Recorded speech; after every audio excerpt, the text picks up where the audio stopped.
So yeah, you watching that live action trailer, Zakk? I told you! I absolutely told you! We see a barrel in the ocean, right next to Alvida's ship. We know how the story starts. You told me that he might start with a Mary, you fool! Did you doubt me? Did you doubt me? No! I told you! Yes!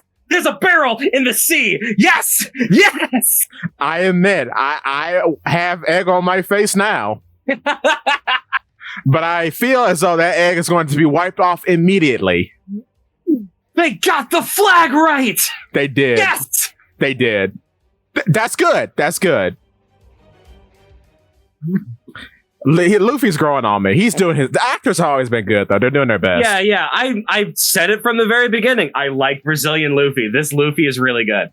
Oh, did you see that Yoru, though? I am watching it right now. Oh, boy. Oh, here he comes. Oh, Buggy. I threw up. Chomp!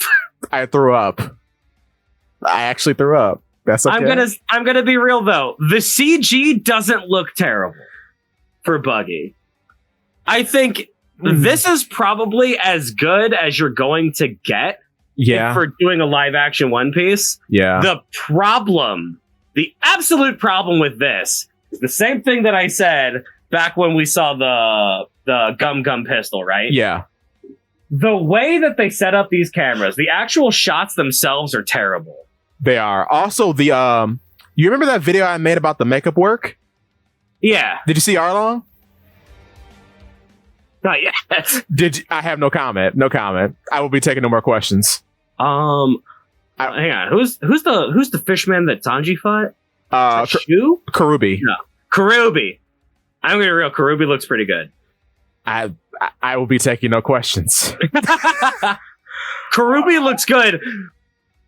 Where's my man Swirl?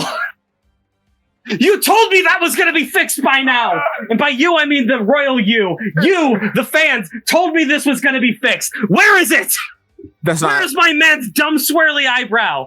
That would be silly, Zakk. But there's Foxy and Bellamy and Warner posters. That's cool. Oh, really? That's kind of fun. That's cool. I like that. I honestly like that. See, audience at home, I'm not negative all the time. I like that. I like that. For you, the guy who commented last time, I like that. Okay? It's fine. I'm talking directly to you. If you're listening to this, I'm talking to you. Okay, I'm done. Was that low? I know you hate it. You know what? I know you hate it. Go on, because you're the positive man here. You are the good cop. I like what they did with Arlong. I think Arlong looks pretty good. Oh my, Zakk, you can't be serious. I think that this is way preferable than what they did with Usopp. You know what gets me too? It's not even that, but like people coming online and telling me, "Oh, did you know with their glasses pushed up and their buck teeth showing? Did you know that Arlong is based off a saw-nosed shark? So obviously he looks like that." I'm like, "Oh, really? I didn't know that for the last 20 years. I haven't been reading the manga. I didn't know that. I didn't know that in every single Oda box when a fishman shows up, they tell you what fish they're based off of. It's this amateur hour. Oh my God." Why would you go on Twitter or excuse me, X? Why would you go on X and say that? Who in their right mind who reads this manga didn't know that? That's not the point. The point is this looks like a man in a Halloween costume. I'm sorry, Zakk. I can't. It does. It does. And like, if we're going, see, this is where I'm getting confused because are we being realistic or are we being goofy? I think that I think that I have a pretty high expectation for this, right? Yeah. I have pretty high expectations, but I also have a pretty low bar for what to actually expect. Yeah. If that makes any sense. No, I get the feel of it. The way that, like, there's one thing that's going to make me really know if I like a design or not in a One Piece live action, right? Yeah. I understand that the little bone sticking out of his nose kind of look goofy. It kind of looks bad. Yeah. The makeup work itself is pretty good. I like how he's big and blue. Sharp even if he is perp. Yeah, even if he is perp. Like, the makeup work looks good. It's just the nose that looks kind of dumb. But I can look at this character and immediately snaps right to the brain. That's Arlong. I mean, there's 4 characters that I've seen that has happened with me. That's been with Luffy, that's been with Zoro, that's been with Arlong, and that's been with Buggy. I've seen those 4 characters. I said, that is a recognizable character design. That is what I know as the character. Even if it isn't exactly the same, even if the nose isn't quite, as expressive, isn't quite as soulful, isn't quite as, like, big and exaggerated, right? Right.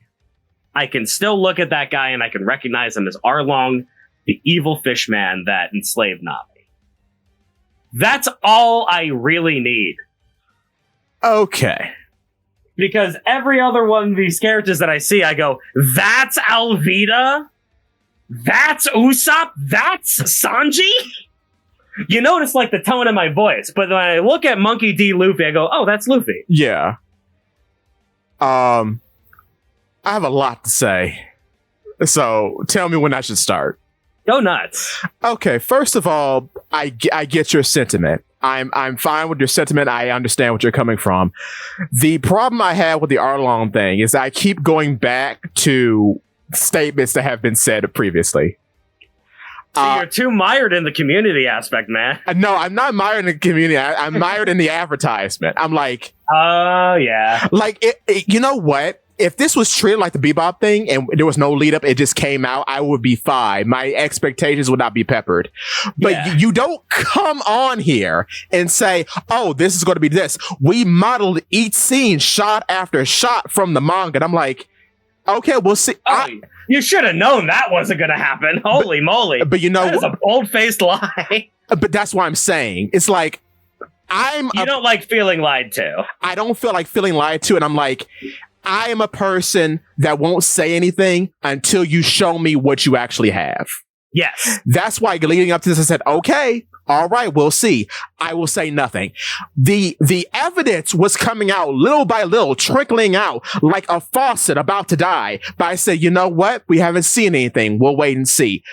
And then it comes out, and then this comes out, and I'm like, I told you, I knew this was going to be bad. I didn't say anything, but the amount of lies, the amount of Peter Molyneux type lies that build on top of each other, you could have just let this horse ride, and it would have been fine. But now we have video after 20-minute video after hour-long video of you, representative of the show, Matt Owens, telling us how this is going to be, and how you painstakingly went through with your various teams to make sure things were as accurate and as lore-friendly as possible. Did you know that Doflamingo's wine shows up in Kaya's wine cellar with Mary?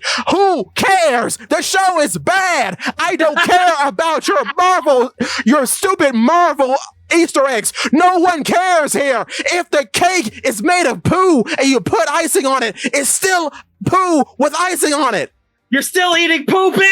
It's still poop! Who cares? Mary's here. Okay, fine. He's a sheep man. That's cool. That's fine. Looks weird. Here's an example. If you have a sheep man here, a sheep man, unapologetically, sheep man, why in the world can I have this Pinocchio boy? Why can't Usopp have a long nose? Why can't Usopp have a long nose? Why can't we give Sanji his swirl?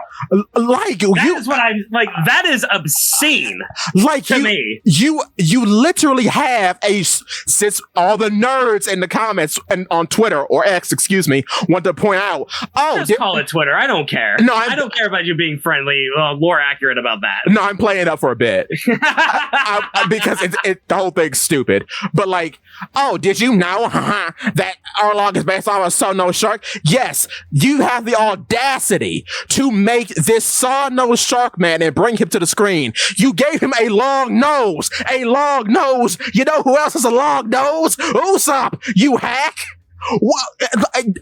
I think there is a major difference between Arlong and Usopp, Yes. Well, technically there's two main differences. Arlong is a fish. so he's supposed to look monstrous and wrong in nature. Also, Usopp is a main character, and we don't want to have to do the makeup for that nose for 7 hours every single time we need to shoot a scene with him, because that will take forever. But you know what? Maybe if we didn't spend all the money on these stupid sets, I'm just saying. Because that's where the money went. I don't care what no one says. Oh, yeah, absolutely. Because, like, the makeup I'm sorry, I've seen good makeup. This is abysmal. I can't do it. I'm trying so hard. Buggy probably, I've talked a lot of crap about Buggy. Buggy probably comes out the best out of this. He's still wearing white face paint. I don't know why people don't think he's wearing white face paint. He actually is. You see in the trailer. You see it in the first trailer. Why do people think that's his actual skin tone? Did you see the man playing it? Buggy's kind of weird. I feel like that is a stylistic choice that I could even remotely get behind.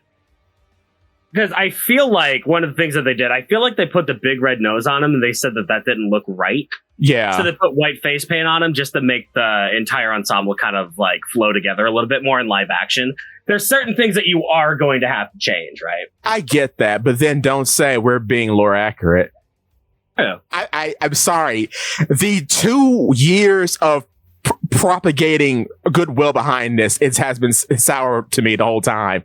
Because that's fair. No, I'm cashing in on statements you made. I didn't lie. I just sat there and listened. So it's like, and I know I'm going to get flack when the video comes out when I make this, like, because I've gathered up all the videos with him in it. Yeah. Now, but it's like, you have to understand, I didn't make these comments. I'm just reminding you what has been said.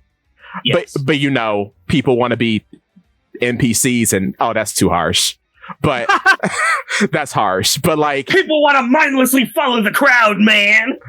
But people do want to consume product and ask when is next product to consume. But critical thinking is at an all-time. Well, I wouldn't even say it's at an all-time low. The worst part about all of this, about society as a general, is that critical thinking is at an all-time high in society as a whole. This is the smartest that the world has ever been. Yeah. But you know, it's a process to get people to think, right? That's why we're here, because we want to enlighten people. We want to show you the correct way to go about things. We want to show you not to listen to Ishmael's lies, but to see him as the friendless, jobless, talentless hack that he is. I don't know why I'm talking about Moby Dick. I just like talking about Moby Dick. Well, that's appropriate because they'll never get to Laboon. Anyway. Also, did you know that one Dracula Mihawk got his sword from KB Toys or Toys R Us? Did you know that? That's funny. That sword is wow. I wasn't expecting a lot, but good lord. People of the audience, does that look like gold to you? That's hard. That's hard plastic, brother. Get out of here. An actual like round gemstones. I get confused because I'm like, I thought this was supposed to be realistic. I thought it was, and they gave him contacts. They gave him Hawkeye contacts. Have you seen them? I think Yoru was actually CG. No, it's real. Are you sure? It's a real prop. He's holding it. That does not look like a like. But you know what? You can hold a stick and CG over it. That's what this looks like. I hope you're wrong. The edges are way too straight. I hope you're wrong, because if so, that's even worse. You could. I feel like that's what they did for Yoru. I feel like they did the lightsaber treatment on him. I hope not, because you couldn't put a gold brother. I have a background in 3D. You can't put a gold material on it with a specular map. Is this amateur hour? But the VFX team is so great. Matt Owens. Okay, fine. Okay, it's fine. It's fine. No. I just watched a little bit more of the trailer. Oh. What's wrong? Oh my heart. Why is Luffy hitting Arlong with the Gatling? Yeah, because they're in the Baratier, Zakk. Oh no. Yeah, Karubi and Arlong pull up to the Baratier for a quick bite. Oh no. Yeah, he kicks him out of the Baratier. Oh, Geen, no. Who is Geen? Geen? Who's that? Although, there it is. The fell. We did it. Oh God. I can't help it. Every time Brazilian Luffy speaks, it fills my heart with joy. I like Luffy so much. That's fair. I do enjoy. Oh, if you're sad that there's no Geen, there's no Krieg. So I don't know what Mihawk is doing. Don Krieg is done. He's not here. So I don't know what maybe Mihawk is chasing Arlong. Another W for the casting. Kobe looks great.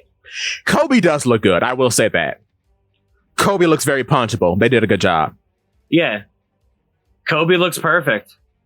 The casting in this is perfect. The casting is great. Everyone else has failed. Yeah, it is amazing how well the casting department did. I feel like that's probably the week Oda took off.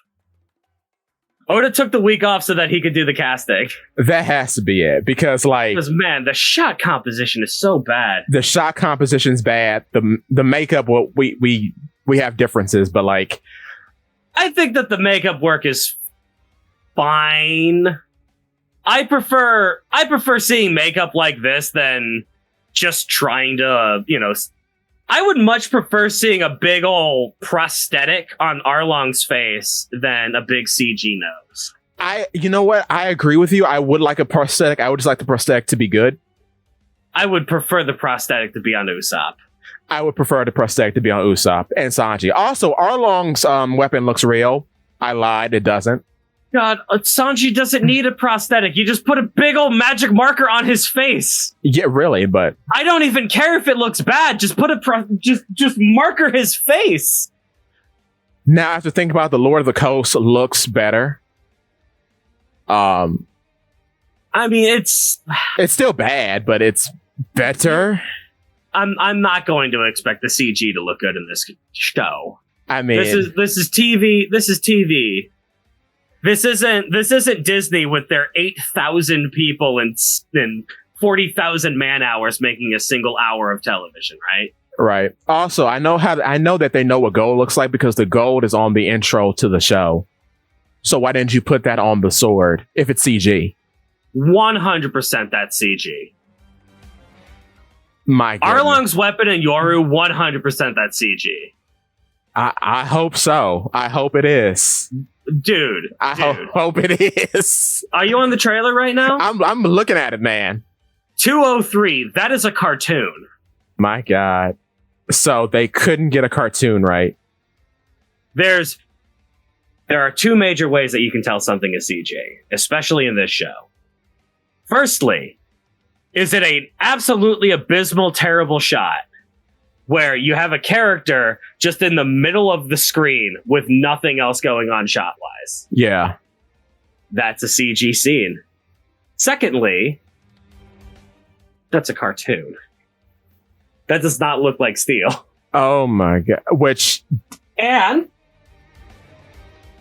I think it's okay that they went with CG. It's okay they went with CG, but who was the texture artist? Do you know how easy it is to texture steel? It is. It is.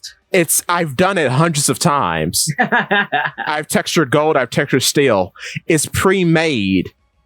You boot up. What is this on my computer? You boot up Adobe Substance 3D Painter. You find steel. You drop it on the model where it has been mapped to be. I don't feel like it's the texturing that's wrong here. The lighting, then. It's the lighting. It's definitely the lighting. Dude, look at the background of this shot. This was filmed in a green screen room. Oh my God. Look at how perfectly square most of the stuff is in here. There's nothing in this that's real except for the actor standing in the middle of a room. Oh, and they actually use depth of field so you can focus on it.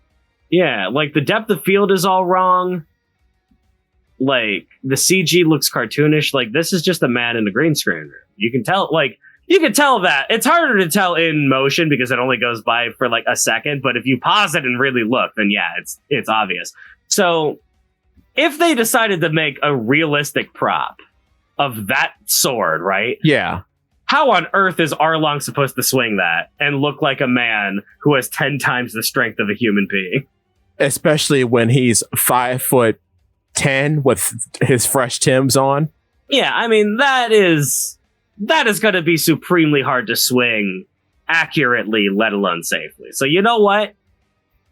Make it CG. Make this look as much like a cartoon as humanly possible. I will say this. There was this, I forgot where it is. There's a shot with Alvita, the actress. She's in a green screen room flailing around a pool noodle to practice. Yeah. Although I will say, when she's not just stuck in the middle of a green screen room, when she's commanding her people to fight on a boat, you know what? That Alvita looks all right. Alvita's actually fine. Yeah, it's just the shot composition that does no one justice. Nobody. The shot composition is just terrible when they need to have a CG shot. I'm also very curious about Logtown. I'm chopping at the bit for Logtown. I can't imagine. How are they going to do Smoker? I'm not worried about Smoker. You know what I'm worried about. Oh, you're worried about the slip fruit. I am worried about the slip fruit. Oh, I'm ready.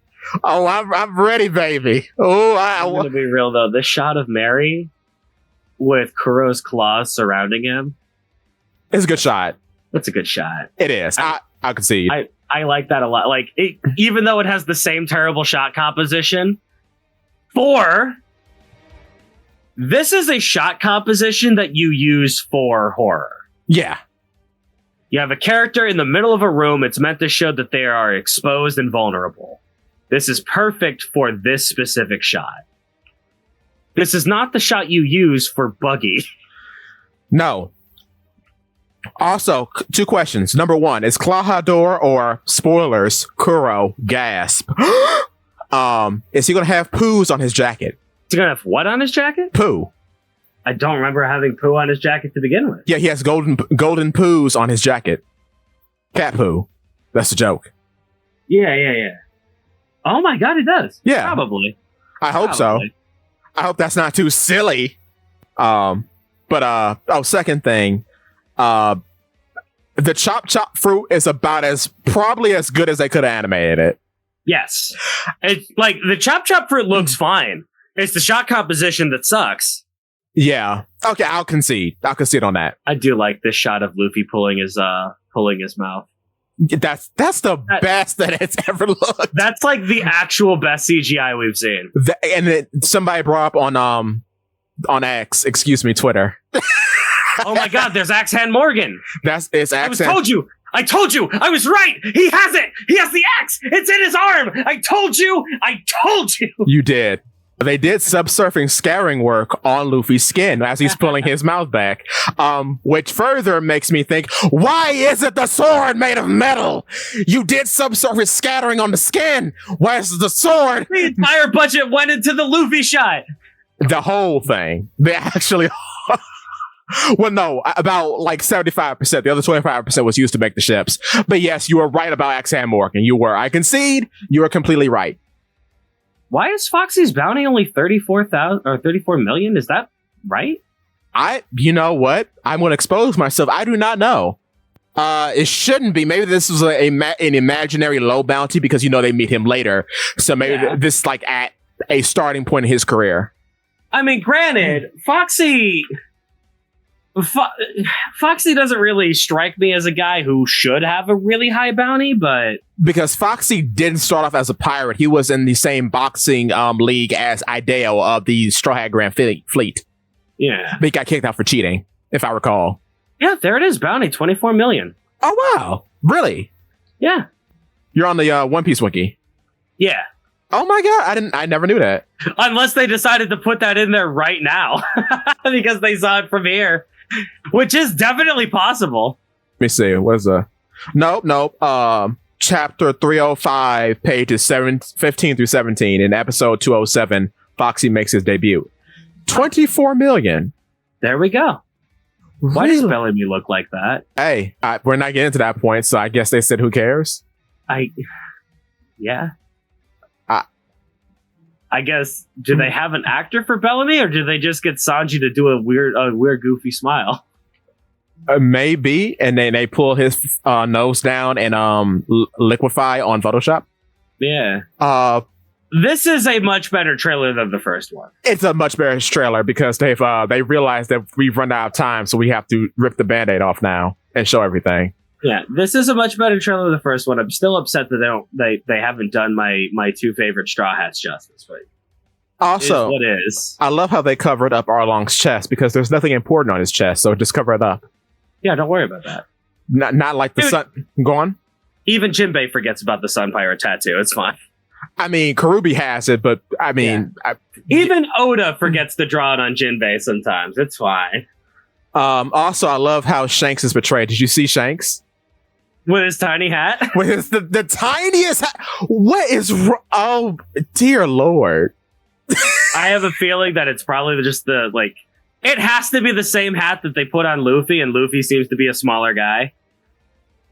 Oh, man. It would have been better to put a big hat on the small child and just have a different hat when he's an adult, because then it shows that... And then he's growing into the hat, you know? He's growing into the hat, but I'm pretty sure it's the same hat that adult Luffy has. Oh my goodness. I'm pretty sure it's the same hat. And you need to keep it a little bit small because then it can stay on your head during action shots. I love how this particular show has so many allowances. No one can wear. I saw a meme where everybody was memeing on the Luffy help me shot. This actually looks great. You know what? People's attention is all in the wrong places on this. Yeah. Nami's hair looks weird. Nami doesn't have big booba. I'm like, all the stuff that's going on, and we're focusing on that. Nami didn't have big booba at the start of the show. It's in line. I don't understand. We didn't read the manga, apparently. What matters more is that Usopp doesn't have his one defining characteristic. Nami, you can tell a character is Nami without having triple G cup booba. Exactly. That isn't what makes Nami Nami. Exactly. I had to be told that a character was Usopp. Exactly. Yeah, I actually told you. And we have the goofy slingshot, but not the I don't understand the you know what my problem is? I don't understand the theming here. Because in some aspects, we are serious. We are hardball serious. It's trying to be realistic, but also faithful. It's being pulled in two separate directions like a piece of rubber. Appropriate, but still confusing. Why did they give Mihawk these contacts? Oh, did you see how they cut Mihawk's actual facial hair? Oh, really? Let me see. There's a shot of his face. I'm gonna look for it. Where's Mihawk? Oh, okay. 214. God, I like Arlong. I like Arlong's actor a lot. He's doing his best. He really is. I was just talking earlier about how I was playing a character who I realized that he had weird teeth, so he likes to talk with a little bit of a lisp. And then we have Arlong. He's like, "I'll do you the kindness of killing you all together." It's like, yeah, that sounds right. That sounds good. It makes sense. I can't see this character going, "Shah!" No, not accurate. He will not get his teeth stolen, and Luffy will not put them in his mouth, but okay. Dude, they have the teeth made. No. You're telling me they can't make a second prosthetic? No. I think that's gonna happen. No, there's too much work. No, that's not too much work. Too much work. They couldn't put a nose on Usopp. Do you think they care? Yes. I think they care that much, because let's be honest. You make a big old tooth prosthetic, right? You make teeth that you have to put into your mouth so it looks right. You're telling me they didn't make two of them? No. In case one of them breaks? No, they didn't. Okay. That's the thing about these kind of props. You have to make multiple of them because things could happen. Something catastrophic could happen, and then you're going to have to switch it out. And you're not going to have... It is actually more cost effective. It's more cost effective to make a second nose in case the one that you're wearing breaks than it would be to waste 7 hours of everyone's time to make a second nose. It would. That's why Usopp doesn't have the nose, because they'd have to make like 600 of them. But I mean, you could still mad. I still hate it. You could just go ahead. I understand it as a cost effective measure. You could just decide not to make this. You could just know how much budget you have to go into to make these characters believable, and not spend like, I guess, 75% of it on boats and a hotel in Cape Town, because I know this was an expense tax write-off thing. It's not anything else. You can't convince me otherwise. Adam Sandler does this all the time. He fills on location so he can have a vacation out of it. Get out of here. Oh, and Mihawk is at 214. 214. Oh, I'm on 213. I'm looking at Usopp right now. I'm so mad that I don't like Usopp, because I really like the energy that this actor is bringing to Usopp. He is Usopp. It's just like, he feels right. He needs the nose. It's so strange. Just do it. Just do it. Oh, does Mihawk always had sideburns? Yes. They cut his actual facial hair like this. It's kind of hard to tell because the focus is on the Yoru. There it is. Yeah. Wait, what's wrong with that? You didn't darken it in? To make it like more pronounced? I think that looks fine. Dude, that's pronounced as hell. Come on, that looks fine. Maybe it's the eyes that are taking me out of it. The eyes are definitely weird. But I think that looks fine in terms of facial hair. Like, it's not a bad start, but you could. Okay. I'm trying. Because the thing that should be focused on is why is Mihawk clashing with Zoro for trailer bait while holding Yoru? Like, as if they ever clashed. That's the whole point of the scene. They clashed. But he had the smallest implement that he could bring. Exactly. I mean, I wouldn't even call that a clash. It's like, I'm entertaining you because you don't seem like you're like a piece of crap. So like, I'll fight you, small child. Oh, you proven yourself. Now you get the Big Daddy sword. Yeah. Also, I think they did a funny little poetic scene thing. I don't know what the time where it is in the timeline, but there's an actual scene of Zoro at the bottom of the well. So that's fun. So I think they're metaphorically acting out how Zoro feels compared to Mihawk. Because there's a line that Mihawk says to Zoro that, oh, you've been bumming around the East Blue. You're just like the frog at the bottom of a well. You don't know of the outside world. Which, that's fine. That's very poetic. That's very fitting. However, you now have wasted everyone's time and everyone's energy on a metaphor. No, you wasted two people's time. Oh. No, you wasted the actor's time, and then you wasted the CG artist's time. Exactly. Because, I mean, this is, again, they have this weird habit of taking random lines out, some from the East Blue, some from like a whole story saga away, and making them these full-fledged out scenes. We're having a Mr. 7 fight. Tell me, Zakk, how important is Mr. 7? I've never heard of Mr. 7 in my life. Exactly. This is based off one conversation Zoro has to Mr. 1 before they fight. Saying like, oh yeah, I had an opportunity to join Baroque Works. I met this guy who called himself Mr. 7, but I said I wouldn't join Baroque Works because if I had joined, I would have to be the leader. And then it gets Mr. 1 mad and then they fight. We're basing a whole scene choreographed for that conversation. And people think that's a positive. No, that's a net negative because that is a net negative because we cut Krieg for that. We cut Krieg. Everything had been cut. Everything's been cut and switched around. Nami has been moved up into Shellstown for this. Why? Why? Like, I understand that you're going to want to abridge this. Of course. So trying to make it as not even really as quick as possible, but as efficient as possible. So why waste your time on literal one line thing? It's okay. Also, Dragon is in the intro. Well, putting a scene of Zoro at the bottom of a well while Mihawk is saying it's not going to waste any of the viewers' time. Fair, okay. Like you only have so many episodes that you can do. One Piece took 100 episodes to get to the Grand Line. This is going to have 8. 12? 8. 8? 8? 8. Yeah, you're going to have to cut as much as you can. You're going to have to get like the big things out of the way.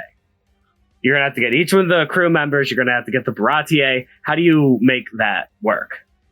How do you condense this enough to make it work? Yeah. I mean, you could just not make you could just not make the show. I mean, you could do that, but we have to make money, so of course we have to make the show. So how do we make this work? Gun to my head. And honestly, Baratie is my favorite location in the East Blue. So I would have the Baratier happen to be parked at Arlong Park. And now, and that's how we do it. And now, here's a sinister thought, and I can say this. So you know how Sanji has this beautiful scene with Gain, and he brings him something to eat because everyone's deserving of food? Yeah. This is going to be shifted around into a racism parable. Because you know he's going to get this food too now. He's going to give it... Exactly. Okay. If he gives the food to Karubi, that's fine. I would much rather have that occur than not have the scene where Sanji gives somebody who he eventually fights food, right? Yeah. That is a scene that has to happen. It has to, because it establishes his entire character. That is his entire character in one scene. It's efficient, it's good, it's great. I like Sanji, and it is a perfect scene for him. Also, I didn't notice this. I mean, I guess you could also do it with Hachi. Oh, Hachi's not here. No. Yeah, Hachi's not here. Are you serious? No. but Hachi. Who cares? But Hachi. Who cares? But I like Hachi. Even though Hachi is probably the most, well, no, he is the most important Arlong pirate. Yeah, he's the most important Arlong pirate. He shows up later in Sabaody. Even before that, he has his own cover story with Kami. Yeah. But who cares about that? Who cares? I care about that. I care about that too, but this show's not for us, so. So is Sanji going to be fighting Karubi while Zoro fights Dracul Mihawk? Maybe. And then Luffy fights Arlong in Arlong Park while this is going on, I guess. While they're on the Baratier? Man, this is going to be an absolute feat of writing prowess. Yeah. Also, Dragon is here. Did you see Dragon? I did not see Dragon. Where is he? Dragon is in a green cloak at 008 seconds. At the execution? Yes. You see the green cloak there? Oh, wait, that's... oh, my God. Yes, sir. Yo, is that Bogart on the left? Let's go. Bogart, baby. Oh, right. Yes, sir. Bogart, baby. That looks so stupid, but granted, that's probably the best that you're going to get for Dragon. Also, female Marine with a long ponytail. What is your number? What is my... Oh, yeah. Yeah. Yeah. Goodness, them pants about to rip. Anyway. Subscribe to the Roads of the Skull podcast. Hang on. Let me listen to Roger's speech real quick. Why did they write Roger's speech like that? I'm so confused. I am too. They have Roger's dying words on the start of every episode of One Piece that has ever happened. My fortune is yours for the taking, but you'll have to find it first. I left everything the world has to offer there. Who cares, I guess? He had to say it like that because he was about to be killed before he could say it. Yeah. Also, the hurried delivery, I understand this is live action, but based on what we know about Roger now, the portrayal of him being cool and collected as he goes out makes more sense. So why have him act hurried? Well, he's not acting hurried. He's taking his time and giving a thought-out speech. Why would Roger say, "Free yourselves and take to the seas"? Where else are you going to take your treasure hunt in the One Piece world? Over there. Are the Mountain Bandit clans gonna find them? Yeah, you take it on the south end of Logtown, I guess. How are they gonna do Smoker? My God. Oh, with Smoker, there's a non-character, so I guess that doesn't matter. Anyway. Dude, we could put Kobe in that. We could put Kobe in Alabasta. We could put Kobe in Alabasta. We can have Hibari in Alabasta. We could have my beloved son, Prince Groose, in Alabasta. Oh my God, could you imagine? I mean, well, could you imagine if they put Kobe, Hibari, Helmeppo, and Groose in Alabasta? Oh my God, the tone deaf. The 4 admirals. Good Lord. My goodness. Also, that's another thing. I'm going to segue very smoothly. 1088. Let's go. 1088. Since we're talking about it, and my negativity meter has gone up, so we need some positivity. Yeah, 1088. So we have this moment where Garp goes, "You are all truly the future of the Marines," and it's showing Kobe, Groose, and Helmeppo. Right. That is like almost confirmation that those are going to be the next 3 admirals, right? No doubt. Who's the fleet admiral? It's not Smoker. Tashigi. That's what I'm saying. You think Tashigi is going to be a fleet admiral? Because it can't be Smoker at this point, bruh. It literally can't. I'm sorry. Smoker would have to I don't know. After the dawn of the new age, when the Tenryubito are down, who better to run a new Marines? It would have to be Kobe, right? It would have to be Kobe, because you know what? It has to be Kobe to be the fleet admiral, but who's the other admiral? I keep wanting to say Smoker, but it just seems impossible at this point. I think it might be Hibari. Yeah. Because I want at least one female admiral by the end of the story, right? There should be. But your choices are Tashigi, and that's it. But if we're tying it to lay new age of Marines, it's going to be all the newcomers, and the only real young Marine that we have is Hibari, right? We have Hibari, we have Kojaku, who runs with Groose all the time, the whip woman. Yeah, Kojaku would be a good choice for that. Because she's Suru's granddaughter. But if that's the case, why not have Kojaku as part of that run towards the end? It's so weird. It's so weird that Hibari and Kojaku or anyone else who was involved with the raid wasn't there, but Helmeppo was. Wait, right? Wait, no, they're there. Well, I'm talking about the run to destroy the fist, right? The big thing that happens in 1088 of Kobe punching a big island-sized fist, right? I see what you mean. Yeah. There's only 2 people that sped his way there. There should have been 3, so then you could really have that parallel of the new fleet admiral and his 3 admirals behind him, right? True, I get what you're saying. Yeah. It's so weird that Kojaku or Hibari are Hibari. Okay, you have a lore reason why not, but why wasn't Kojaku there to help? That's true. Or Bogart, baby. I'm sorry, my Bogart boys. We lost.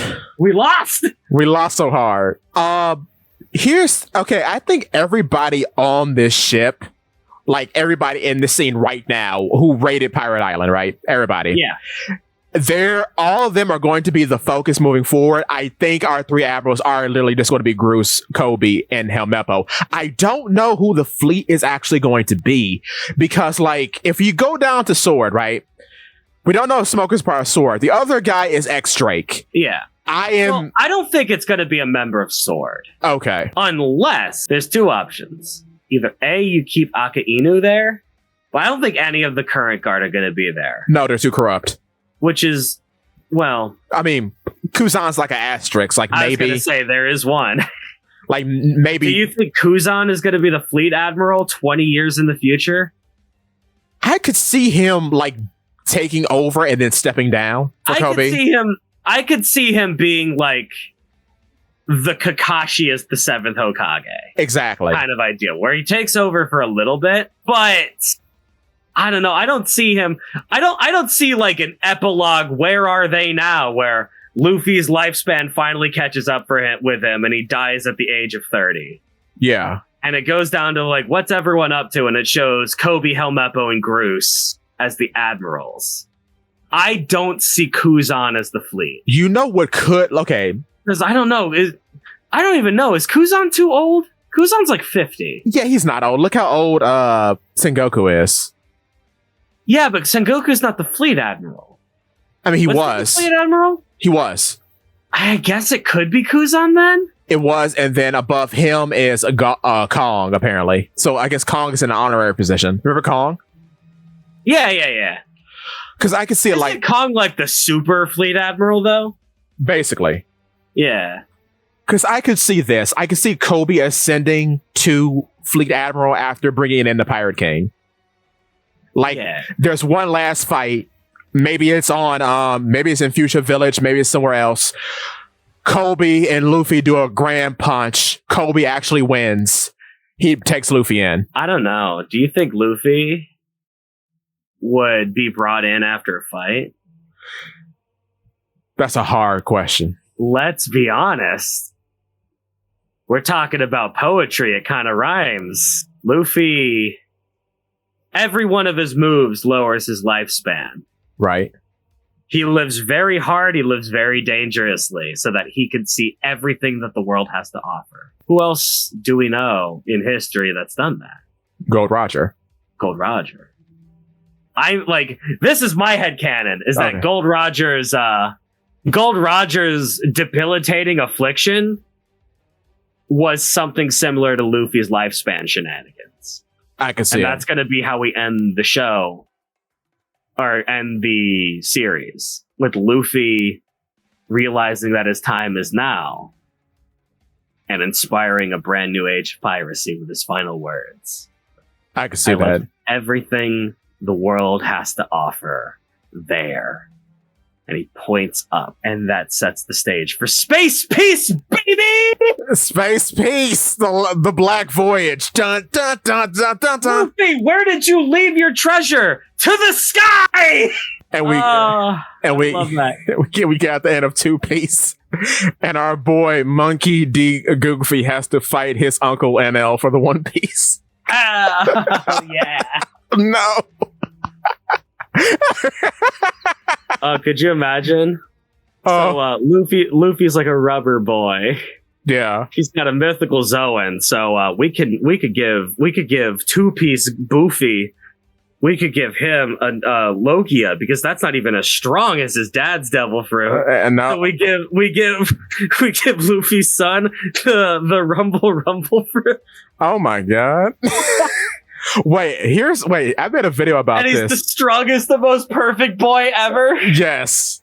I made a video about this. You know, it'd be funny if Luffy actually made the Gum Gum fruit. Oh, wouldn't it be sick if I was God? No, okay, you know how Devil Fruits come out of the dreams and wishes of people, right? So we know so far, yeah. So Luffy has been going around saying, I made a rubber because I ate the Gum Gum fruit and liberating people, right? So in the people's minds, he has eaten the Gum Gum fruit, so they think the Gum Gum fruit is real. So now that is the fruit, that is the power of their liberation. There's two problems with that. What? Firstly, the Gum Gum fruit existed 800 years ago. No, I mean a new one. A new one? No, it's never existed, technically. True. So, it would be the first time that it comes into fruition, actually. Because the Gum Gum fruit was just a cover-up. By, the end of the series. Right. Someone else eats the actual Gum Gum fruit and has to fight Luffy, and they win. Because of Luffy. No, it comes into fruition because of Luffy's actions. That'd be funny. That'd be very funny.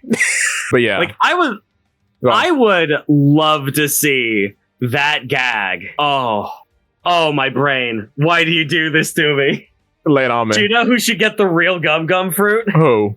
Fake Luffy from Savoni Archipelago. That's a video. I'm making that. No. Thank you. No, we're doing it. I already made a video about the first thing. We're doing the second thing. Zakk, we're doing it. I'm doing it. It's live. We'll do it live. I'm doing it now. Yes. Yes. I'm going to do that. I'm going to be so serious about it. I'm doing it. I want to reference. That'd be so perfect. I'm doing it, brother. I'm doing it. Oh, that's hot. He comes back because he's mad. And he says, now I actually have the Gum Gum fruit, Monkey D. Luffy. Gum Gum pistol. Devalo Black. Oh, yes, baby. I am making a video about it. Ooh. Oh, my goodness. That's so perfect. I'm so excited. Ooh. Oh, man. I'm looking at the color spread for this chapter. Yeah. Why did they color Avalo Pizarro like that? And you know what? The colorists are kind of Kino, but they're also kind of hacks. Yeah, sometimes they just get it wrong. Like, it cuts back to Avalo Pizarro, like, in his room, messing with the island fruit, going, Kobe hurt me. Oh, wait, no. No, they got it right. Oh, okay. I apologize then. Because he's wood. Yeah. What? He's wood now because he's in the floor of the place. Oh. Yeah, the island fruit's weird. And it's just robbing fruit. He melded into there and became wood? It's not his fleshy body that's melding into the island. He went into the island, and then as part of the island, he also stuck out of the floor a little bit. It's like... Or is that him coming out of the floor because his giant part got destroyed, and that's him, like, coming back up going, ah! Yeah, basically. It's like he's in a control center. Yeah. Also, I was right. He's just Robin, baby! Yeah! Yeah? But yeah, he's it's like he's in a mech, basically. Oh, I have a joke. I'm thinking of a joke. Oh, tell me. Oh my goodness. Okay. So, Laugh Tale. We get to Laugh Tale. It's Luffy versus Blackbeard to see who claims the One Piece, because they both find Laugh Tale at the same time. Right. That's basically guaranteed to happen if storytelling is real, right? Yes, the story piece is real, yes.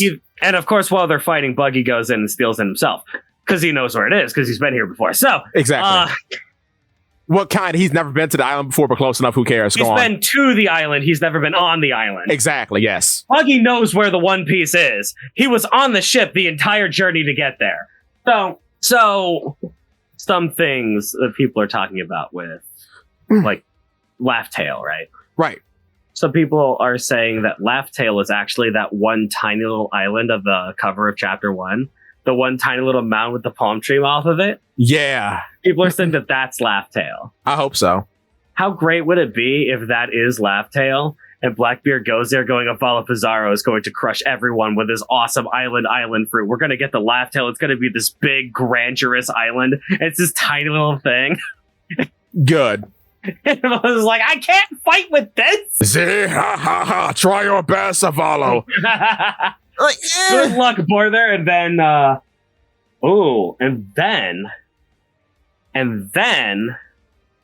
San Juan Wolf awakens the giant fruit and makes Laugh Tale big. Oh. Giant world, baby. Or Strong World. Oh, I can't wait for Strong World.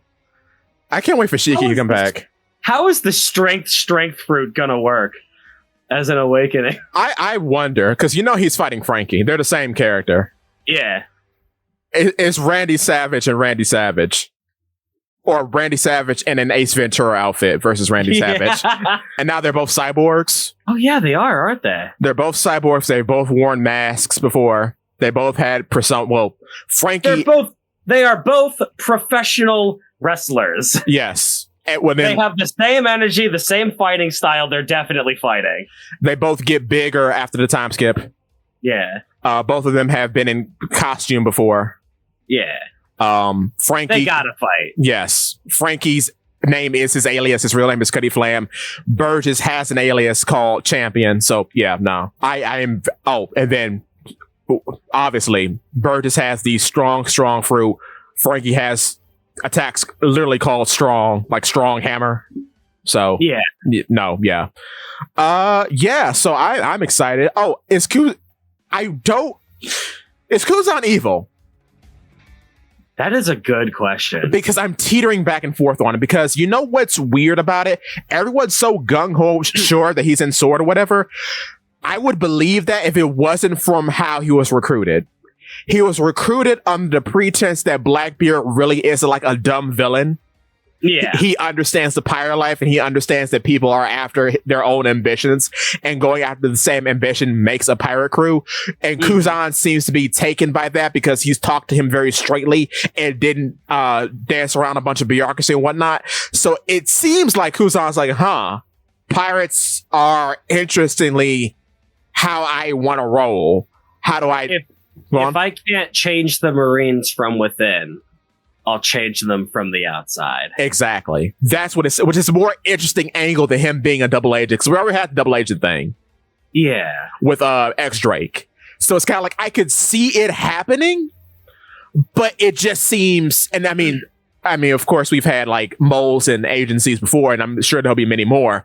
But like, it just seems too obvious for him to be a mole. I mean, Kuzan has always been a very complex and gray character to begin with, and that's kind of what makes him great. Yeah. Because we don't know, because we know so much about him. Exactly. I'm just so excited to get back to Egghead, man. Me too. Oh my god, I want to get back to York and her funny adventures. I want to get back to my wife, York, yes. I want to get back to my daughter, Atlas. Yes, Alice is such a cutie patootie. Very cool. I love her. She's great. She's so good. I would like to see my second wife doll, but I will wait. Oh man. Egghead unironically is great, and I love every second of it. Egghead has been so good. I'm like, if we took 4 months break away from Wano, I think I would be more mad that it's taking longer to find the One Piece than I would be that we've been away from the Straw Hats for so long. Yeah. But now that we've taken 4 months away from Egghead, I was like, I want to hang out with my boys again. It has been a long time. I want Usopp to have any screen time, and he's yet to get his screen time in Egghead. I want to see where the Seraphim plot is going. Yeah. And how deep it goes. And if Seraphim Dolphy is actually crazy. Yeah.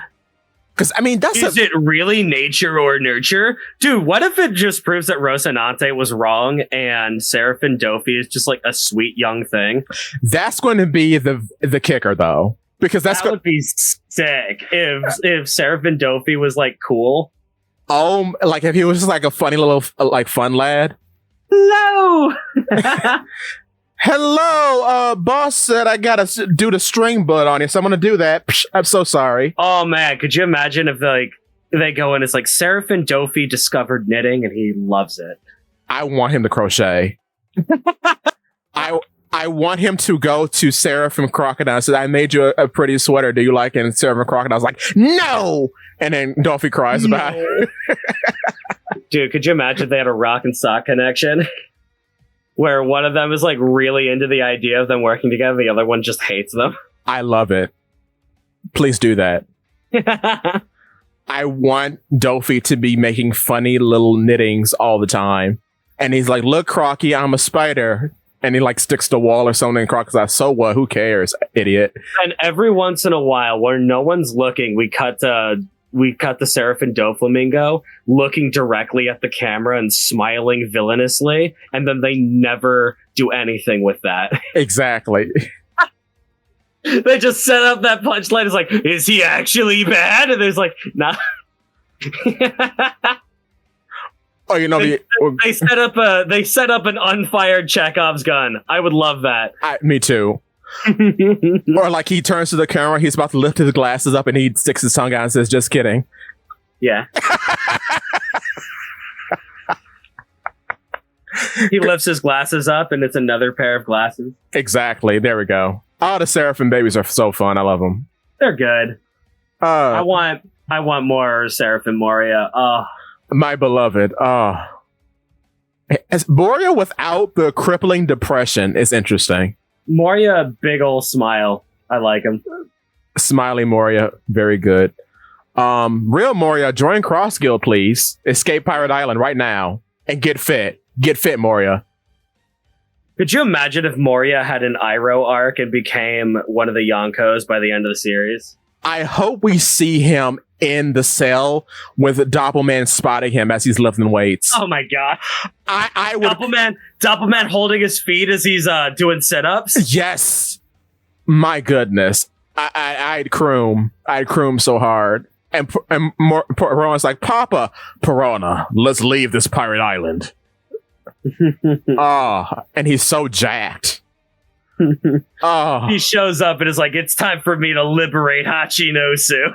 Kishishi blows the doors down. Oi, Teach Shadow Asgard. Good chapter. Yeah, this is a good chapter. Is Garp dead? No. Nah. Oh, hold on.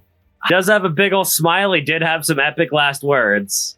But who has been killed by Kuzan? So did Saul. Yes. We can't believe because Saul. This is the one reason why I don't like that Saul's alive. Yeah. If Saul was not alive, this would hit so much harder. It would. But Garp isn't frozen. Yeah. Garp got spiked through the chest, man. Yeah. Shiryu is going to make sure the job is finished. Yeah. Hard sell. Because, like, what? I'm gone. Don't want to believe. Like, Oda's always about, like, oh, I don't want to be a bummer. I want the party at the end of the arc to be cool. And we can't do that if someone dies, but you know what? Garp ain't part of the party, is he? No, and we are in the serious part of the story. The wonderment is gone. And when there is wonderment with our queen, Big Mom, it usually means peril and horror. So I could believe he is dead, because the factor that you have just mentioned is that the other times where Kuzan has unlethally frozen alive, he's unlethally frozen somebody, he was the only acting party here. He is now in the midst of several cutthroat killers who want $3 billion that Bucky will not pay, and Crocodile will pull up shortly. Yes. I was so hoping that Mihawk would show up this chapter going, we ain't paying him. We are not paying that. That would be the absolute best way to save Garp here, is if they showed up saying, I heard that you were doing this. Your bounty's too high. Your bounty's too high. Lufeld would kill us. Oh, man. I love One Piece. I really do. Great series. Oh, by the way, I'm going to do something else on this, but I just want to do this real quick before we segue. Smoker's a bad character. He's bad. I love him. He's bad. You know why I say he's bad? Mm-hmm. Because this was the pinnacle arc here. This is absolutely where Smoker should have shined. Because you know how many times he's been dunked on throughout the series? Mm-hmm. Every time he's shown up, he got saved by Zoro because he was about to be killed by Crocodile from that whole drowning scene. Yeah, but that was beautiful. That was beautiful, but he has never recovered. No. He has failed at every avenue. Name one Smoker W. All of those pirates that he got, well, he got his reputation. Even, like, I found a very funny scene in Dressrosa where Tribal is giving the paper to Dofi, right? And Dofi's like, a captain took out Crocodile. That's a lie. Yeah. He didn't even believe it. And then later, he mollywops Smoker in front of everybody and embarrasses him. Yeah. He gets beat up. Oh, go on. Let me retort with another hypothetical. Okay. Well, not hypothetical, but another demand. Okay. Outside of Marineford, name one Marine W.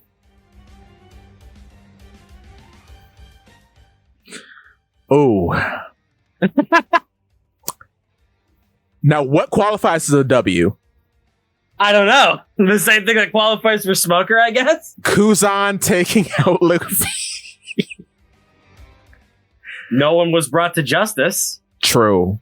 A dangerous pirate was left to invade one of the most highly secure marine headquarters in the world. Oh, you got some steep. Do warlords? We have seen 2 Buster Calls that failed and couldn't hit a cruise ship. Two Buster Calls that failed. That couldn't hit a ship meant for sailing around the East Blue. That couldn't hit a ship that was about to break in half. Yes. Well, no, that's Marineford. Marineford is the only Marine W. I'm trying to think. I can't even see very good failed too, trying to bring in Lucy. He failed at that. I got one. It's there. Hold on. Full body reforming a pirate. Django. Yes. Oh no. Django is the best we could come up with. Yes, he is. Oh my god. The problem isn't Smoker. Oh no. The problem runs so much deeper than Smoker. The strongest Marine we've seen in the series, up to this point, the strongest Marine we've seen in the series was Virgo? Yes. Admirals notwithstanding. Because Virgo was a vice admiral, I think. And he was a pirate, so I don't even know if that counts. And he was a pirate! Who was Dolphy Zoro? Actually, which is interesting. He was Dolphy Zoro. Yeah. Which is I just find that interesting. And he grew up with Dolphy because he's the only one that was in his circle of family members that was his age at that time. That in itself is just interesting to me, but yeah. The biggest Marine W that we see on screen is Rocinante getting Law out, and he's a member of SWORD. Yeah. Ooh, stinky. Oh boy. The biggest Marine W that we get is Rocinante dying. Yeah. Cool. Thank God for Marineford, or else the Marines would look real bad. Real bad. They got harassed by a ragtag group of I guess what will you call them? Steampunk cosplayers at Mary Joas. Yeah. Basically. And a large man without a shirt. Tussles. See, it's so that is such a weird situation. Because we have this situation, right? Yeah. Where the revolutionaries and the Marines are in desperate need of a single W. Exactly. The Mary Joas siege is the revolutionaries' big W. And Kobe, right here, is the Marines' big W. Basically. This is Oda finally getting back to something that he should have done 1,000 chapters ago. A little bit. Meanwhile, pirates are eating so good that they're all obese. Some quite literally. Yeah. Because Blackbeard is nothing but W's. I don't think Blackbeard has one L. Theoretically, no. Because even when something looks like an L, it turns out to be a net W. Yeah, I mean, the only real Blackbeard L is when he tried to fight the knock-up stream. Oh, right. Yeah, true. Which, by the way, is very funny. It is very good. So, let's segue into my boy here, Zakk, being a lover of donuts and mochi. Because he was cosplaying as Katakuri. Now, what was the con, Zakk? So, Tekko happened. Western Pennsylvania. Tekko 2023. So, I really didn't have that big of expectations for it. There's a couple real big negatives that I had with it, right? Because, firstly, I went in there. There was a couple panels that I really, really wanted to see, right? Right. I was so excited to go and see them. It was like, and it was for all the wrong reasons, of course, because I was looking through the schedule and it was like, oh man, there is a panel going on where it's cursed fan fiction read along. Yes, please. Like some of the worst things that you could possibly imagine, but they were all 18 plus. And unfortunately, my girlfriend forgot her ID at home, so they wouldn't let her in without a valid ID. Ah, man. So, unfortunately, I didn't get to do any of those ones. And all of the coolest panels were all 18 plus. Go figure. But I was, the first day, everything, like all the scheduling just went completely and utterly wrong for me because I had to work that day until like 2 o'clock. So I get there at 2 o'clock. I ride over to downtown Pittsburgh and I get there at about like 3 o'clock, 3:30-ish. So I go in, I lock into my hotel. It's like, well, it's already almost 4 o'clock. I don't have time for my big epic cosplay, so I'll just wear it tomorrow for Saturday, i.e. the biggest day of the convention, right? Right. So, as we're going in, I'm looking up the schedule. Of course, the One Piece Gathering cosplay meetup happened on Friday. Because this convention, it actually has these areas just called the photo spot meetups. Yeah. Where they'll put something on the schedule that says anyone who is dressed as a character from this show, come here, and then we'll take big old group pictures. And of course that happened on Friday, and of course I missed it. Oh, man. But don't worry, we did save all of the best and most important cosplay meetups for Saturday. Like the Moist Critical cosplay meetup. What? Which I am also desperately mad that I missed. I didn't know. So just a bunch of people like in wigs and t-shirts and cats? Yeah. Wigs and white t-shirts. Apparently there were enough people who came to this convention dressed as Critical. That's crazy. That it warranted a Saturday slot. Oh my god! How and then, odd. Of course, I was about to turn in for the day. It was like 6:00, 6:30ish. I was like, all right, this is fine. I'm about to turn in. You know, I'll come back on Saturday. It's all cool. So I went in. I dressed as like the laziest Harry Bogart that I could. I just wore a t-shirt and a red button-down shirt over top of it.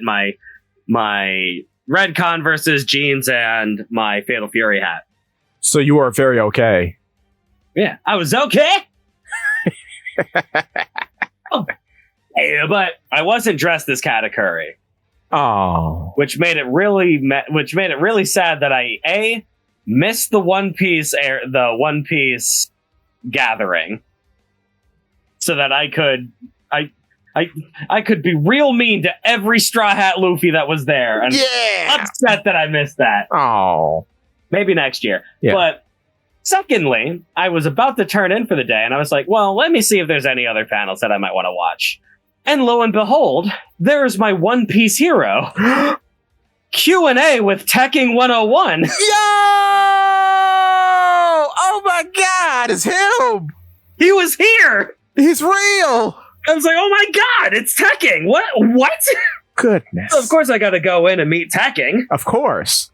It's and Tekking. I wasn't dressed as Katakuri! I'm so mad. Yeah. But, of course. Do you know who's seated right in front of me? Who? The most accurate Kuzan I have seen in my entire life. Sick. We could have had Kuzan and Katakuri together. It would have been sick. It would have been so cool. Iced mochi. Iced mochi. Instead of diced mochi. Oh my god, it's all coming together. Anyway. Oh. So yeah, I went in. I went to Tekking's panel. It was a big old Q&A. I asked him about York. He said York was going to die. Okay. He's like, dude, the Marines aren't even going to try to let her off the island. Because I asked with the siege at Marijua, how long is it going to be until York rebels against the Celestial Dragons that she wants to be, right? Yeah. And he's like, dude, they weren't going to let York as part of them anyway. I think York knows that. But yeah, that makes sense. But eventually he had this little trivia section where he went in, he drew a whole bunch of fan art on a stream, and he did some Q&A. And then after all of that, he had like this he had two big questions, and he gave away two starter packs to the One Piece trading card game. Oh, so two starter decks, one based off of the Marines and then one based off of Big Mom and her children. Oh my god. And the Big Mom starter deck, he holds that up. He's like, who could tell me who the Minister of Nuts is? And I went, that's a Monday. Yes, sir. You don't think I know who the Minister of Nut is? And it makes me so mad. So unbelievably angry that I got that question right. I got that question right first. I won a Big Mom themed card game, and I wasn't dressed as the Katakuri I was going to be dressed as in the next day. But it's in your heart. That's what matters. That's amazing, bro. It's like everything like folded together so perfectly, except for my outfit. Well, you wanted. That's the important thing. I did win it. Like, this is going to be a hard question. I went, that's Amande, baby. Amande. Oh, man. I love Amande. Me too. She's so cool. She's so cool. I would shyly go up to her and hand her a confession letter. I would shyly go up to her and hand her my now signed copy of Big Mom's One Piece starter deck. Yo! I didn't know he signed it. Oh my god. I made him sign it after the fact. I went, dude, this ain't even signed. That's hot. That's hot. That's cool. Yeah, unfortunately, I didn't get much to talk. I didn't get much time to talk to him after the fact. Fair, yeah, he's busy. Because, good lord, there are so many things I want to talk to Tekking about. I want to talk to him about D&D. I want to talk to him about like One Piece in general. I want to talk to him about like content creation, all this kind of stuff. And, hey, maybe one day he'll be a guest on here. Yeah, maybe, hopefully. And dude, I want to talk to him about Yu-Gi-Oh because he's doing a progression series with his buddy Briggs. It's like, man, there's so many things I want to talk to Tekking about, but I didn't get a chance to really do anything because he had a little meet and greet section after the fact where he's like, you know, taking pictures, shaking hands, all that good stuff. And I was the first person in line. So, well, I wasn't the first person. I was like the fifth person in line, but there's a big old line behind me. I didn't want to take up their time. So it's like, you know what? I'm going to get my picture, going to get a signature. I'm going to go ahead and dip. That's busy. Fair. So, is what is. But yeah, I got to meet Tekking. That was cool. That's sick, bro. And then, you know, hopefully, not hopefully, it will happen. It will. This podcast is going to be so big that by next year, he's going to beg me for a collab at next year's Tekka. Yes, sir. You can pin that comment, Tekking. I know you're listening. Yes.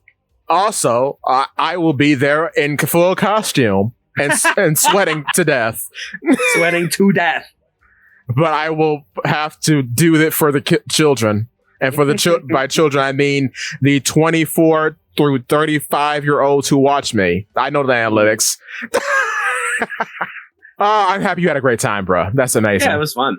How did your lady friend like it? She had a good time. Oh, good. Oh, she had a good time for completely different reasons than I did. Oh, ooh. Because I'm more of like an old head, right?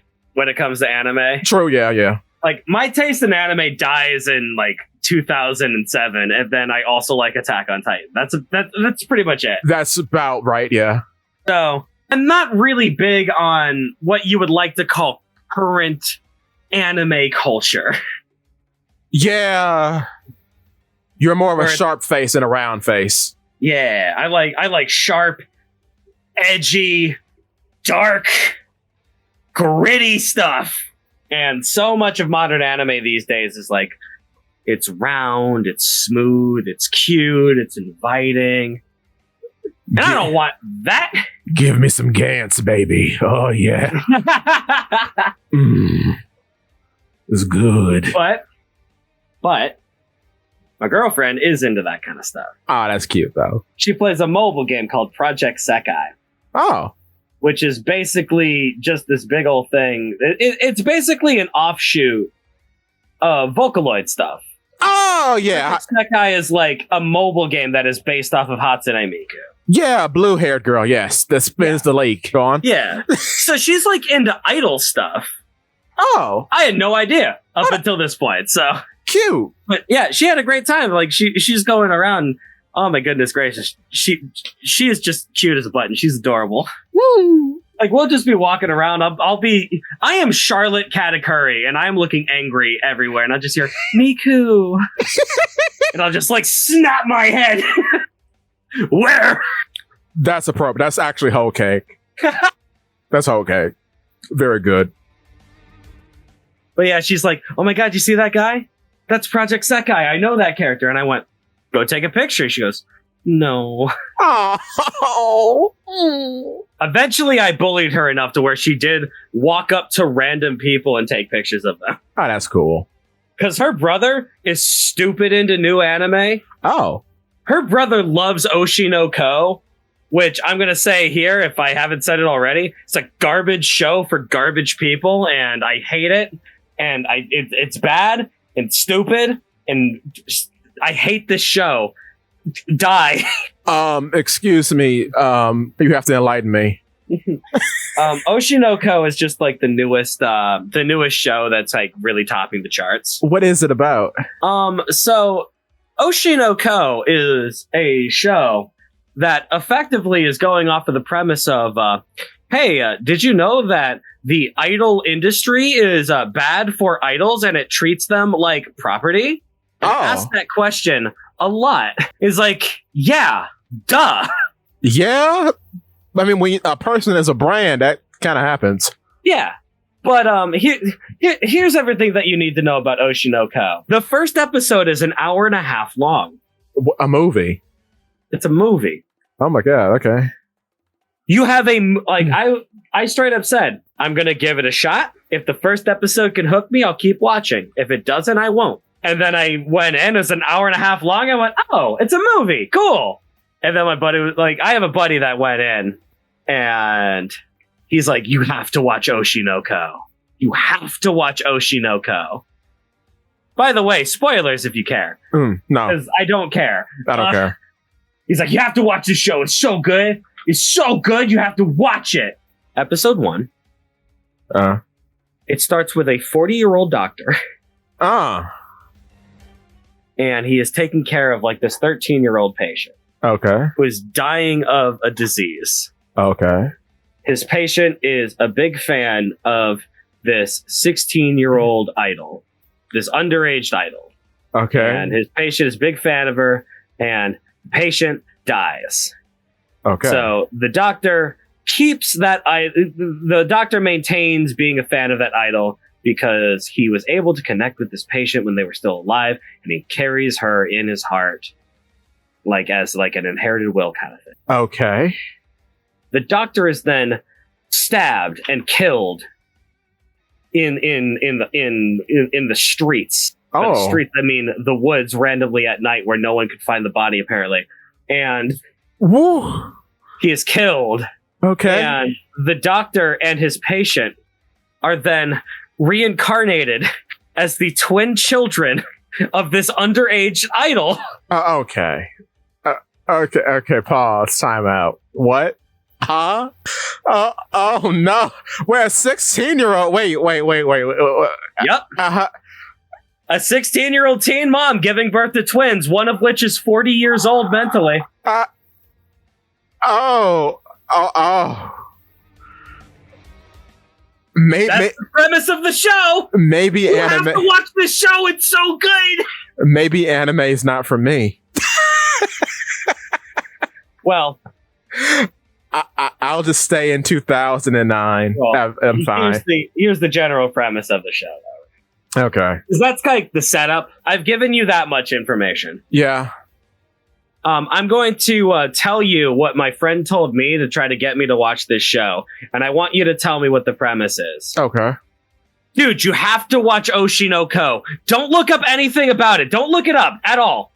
You have to watch this show. What's the premise of the show? I don't know, actually. The moment he told me that, I looked at the box art and I went, oh, the chick is absolutely dead. And lo and behold, she dies at the end. What happens? She dies at the end. She dies at the end of the first episode. Oh. And it becomes a crime thriller murder mystery where these two adults in the bodies of children have to navigate the entertainment industry of Japan to find who their father is, because his father had put out a hit for this 16-year-old idol that they were a fan of. She was 19 by the time that she was killed. I'm not sure what to say. The premise is almost there. It's like having to navigate an industry to find the killer is cool, right? Yeah. That's kind of a cool premise. Everything surrounding it is way too anime for my taste. It's you know what? Okay, I have an alternative to give to you. Same premise. It is a anime called Speedgrapher. Mm-hmm. Dated about 2008, 2009. It is about a photographer who stumbles upon the underworld or the underbelly of Japan's elites. He enters one of these eyes wide shut parties. Okay. He stumbles in. He finds that there is a underage girl dancing in the middle of it to perform some ritual ceremony. Okay. Oh. He is caught up in it. He wakes up the next morning, displaced from his location. He finds out that he has now been given superpowers. So the thing that he had for a job that he loved doing, taking photos, now if he takes a photo of somebody, it kills them. So so now his ability to take photos has become a gun. Oh. And he has rescued the girl who was performing these satanic rituals, and now has to find out the mystery and uncover why they are being done. And along the way, he fights Japan's elites who have already had the ceremony done, and they have various almost devil fruit-like abilities. Yeah, but where are the cute girls in the idol culture? Well, I've been disarmed now. Where's the 40-year-old man who was actually a 3-year-old toddler? This is before that time. But yeah, I can't believe what you just told me. That is the newest hot anime right now. Like, the rest of it sounds pretty sick. Like, if it was like a woman who was in her 20s but had like some disease to where she's like stuck looking 16, and she like posed as an idol and went through the whole underbelly, but she's actually a cop, that'd be kind of cool. Well, the entire purpose of them being 16 is like, oh, this person is being used and abused by an industry and they're like underage. So it's like even more tragic, dude. It's just weird that they happen to be the mom. Like, it's so sloppy putting all this kind of stuff together. And it's weird. If you told me that the show was about 2 3-year-olds and their talking dog solving mysteries together to navigate the brutal idol industry to find a killer, I would be all in on that premise. That's actually the fun. Moment the precocious toddlers become precocious high schoolers, and you know it's going to get into high school nonsense, I am no longer interested in watching your show. I hate high school nonsense. That's why I can't get into My Hero. I'm sorry. I like My Hero because it's barely in the high school ever. Yeah, that's fair. And apparently all the girls are of age now? They are? We had like a time skip to where everyone's 18 now? Which Momo should have been 18 at the start. That's crazy. Yeah. That's what my brother said, though. That's crazy. Like, my brother's a big fan of My Hero, and he got me to watch it because we made a deal. We made a dark, foreboding deal. We shook hands, and there was black smoke coming off of it. Oh. I was going to catch up with My Hero so that he could have someone to talk about it with. And he was going to catch up with One Piece. Right. He got the wrong end of that deal. He did. Did you... Oh, this is going off topic. Go back to your con. I'm sorry. What's the name of the con again? I'm sorry. Tekko, yes. It's easy to remember because I met Tekking. Tekking, yes.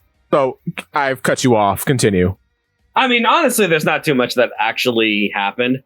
This ain't like last year's Tekka where I actually have like some crazy stories that happened throughout it. That's fair. Like, last year... Yeah, tell me. Last year I was single. Oh. Last year I was single and looking to mingle. Oh my god. With some hot cosplayer chicks. Oh. I was like, you know what? No, I'm going to do it. I'm going to put myself out there. I'm going to flirt with some girls.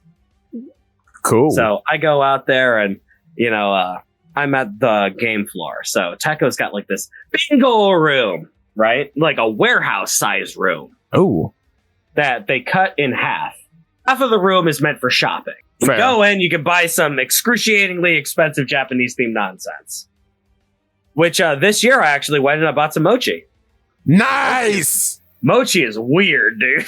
Oh. Like, what kind did you get? Like bean paste or something? Rice paste. Oh. It's mochi. Well, no, I've had bean paste mostly. Like, their rice is the rice. Oh, they put the bean inside of it. No. Yes. Yeah, basically it was like over the counter mochi snacking, I guess. Where it's like you make mochi and then you put artificial flavors in it. Okay. Is what I'm thinking. But I just wanted to try mochi because mochi looks delicious. Yes. And mochi's weird, man. It's got like the consistency somewhere between dough and bubble gum. It does, yeah. It's weird. And I like it. I also had red bean paste bread. Oh! Now I want to make my own red bean paste because red bean paste is delicious. Big Mom never lies. Mm-hmm. Never. Yo, I wonder if we can find a way to do that in Tekka without setting off all the alarms. Baking? If we ever get together Yeah. and do like a live segment, Yeah. One Piece cooking. What if we made Oshiruko? That'd be great. Or it might just be me watching you as I try to look important. Because I don't think... I mean, I can cook. I can't bake for the life of me. Well, I mean, either way, it'll be a fun segment. Exactly. And then I can pretend to eat it with my weird mandible face. Yeah, definitely one of the things that me and my brother want to do. Yeah. Oh, and completely off topic, but one of the things me and my brother want to do, we want to record a video where we get the Monster Hunter cookbook and we make a Monster Hunter World meal. Oh, yeah. We're making fried rice the size of my entire body. Yes, sir. Big old rotisserie roasted chicken. We're talking soup. We're talking salad. Oh. We're talking meat. We're talking rice. I like We're that. talking a big old meal, an entire table filled to the brim. And finally, as an old granny cat would lower, the garnish would be perfect. I was talking about last year's tech app. So last year I was single, ready to mingle. Right. And I was in the warehouse place. So the warehouse cut into two parts. One part is for shopping. The other is for video games. So we have a whole bunch of stations set up. Most of them are for like fighting games and stuff like that, right? Yeah, right, So you right. can sit down, you find the Street Fighter area, and you go, I want to play Street Fighter. And then there are other people who will sit down next to you and be like, I also want to play Street Fighter. And you go in, you do that. Right. So they were having a big old Super Smash Brothers tournament at the time. Ooh. And as I was dressed as Terry Bogard, I was like, dude, Terry just came out. He's pretty hype right now. I'm going to stand right next to the Super Smash Brothers tournament. And I'm going to cheer on any Terrys that I can find. Buster Wolf, come on, come on. Yeah. So as I was doing so, I was being myself, so loud and bombastic. Yeah, right. And as I was doing so, I saw this pretty attractive girl, and she was kind of like sidling up to me. I was like, oh. Ooh, I know. This little girl, not little girl, but this girl dressed as Sailor Moon. She's sidling on up to me. I was like, oh, going on here. So I go in, I try to strike up a conversation. You know, I try to break the ice. I know she's got a big old cane, like a big old wand, right? Right. Like, I don't remember Sailor Moon having a big old wand, but hey, that's an icebreaker. I say, man, I'm almost jealous. Got that big old wand walking around all day. It must be easy to be able to lean onto. And she laughs and we talk a little bit. And eventually the conversation dies out. She moves on to the next part of the con. It's like, oh, all right, cool, whatever. Right, yeah. Later on in the convention, I'm walking down a hallway and I see this girl again. Oh. And she has the wand in front of her. Oh. Scanning the ground in front of her. What? Oh, Jesus Christ, she's blind. Oh. That was not a wand. Oh. I said I was jealous of your seeing, Kane. Oh. God. Oh, no. Oh, my God.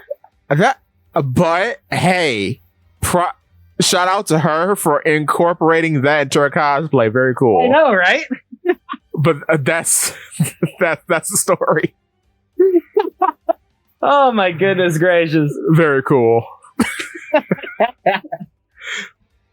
But she didn't seem offended, did she? At least I hope not. Okay.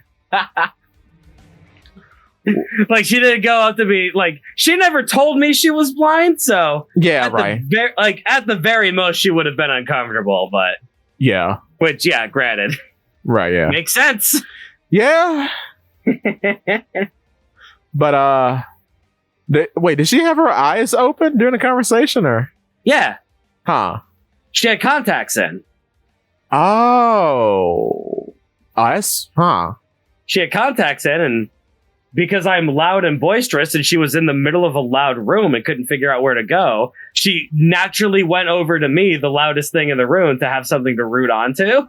Oh. And as I was talking to her, her eyes still scanned to me.